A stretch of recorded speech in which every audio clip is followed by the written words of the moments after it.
This is 100 Watts and a Wire.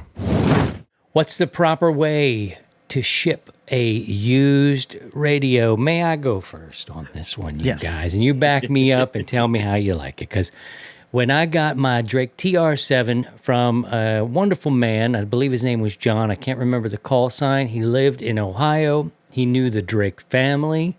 Mr. Drake had done wonderful things in the neighborhood. And this man double-boxed everything. He double-boxed everything. And his station, he said, was 90-some% Drake. And his wife got sick. And so he started to move some of his pieces. And I was the recipient. Luckily, I purchased it from him. But the original box, it came in. That's a different side discussion. It's all its own packing, but he packed it within another box. And I always felt that double boxing was the certain way to do it. Steve, your thoughts?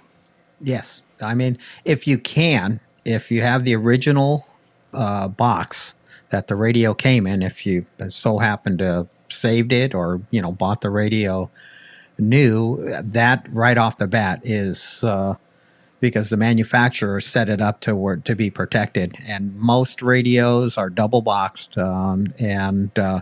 but protect everything. If you don't have the original packaging, I mean, it's pretty common sense on, figure that this package is going to be handled by a gorilla, and they're going to throw it around just like the baggage handlers down at the airport as they're throwing suitcases. It's the same thing with UPS and FedEx and the U.S. Postal Service. These boxes are getting airborne. And so think about that accordingly, and then go from there. So lots of padding, protect the corners, and if you have the original packaging, all the better.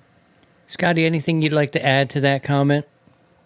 Original boxes, absolutely. But in lieu of that, if you got to box it up, double box it. If you have it's an older rig, if you can remove the VFO dial and any sort of big protrusions off the front of the radio, those seem to be the ones that get banged up. I'm a member of a FT101 kind of group on Facebook, and there's a guy in Florida, Paul Harrod, who rebuilds these things, and he's always going on and on. He always harps on proper packing of these because these radios weigh a ton when they're going to ship them down, and always take the VFO off, take all the knobs off, take as much stuff off of it as you can, so it's as square as possible and sometimes even remove the tubes if it's an older tube rig, just to kind of help all that stuff survive shipping. To join the 100 Watts and a Wire community, visit 100wattsandawire.com.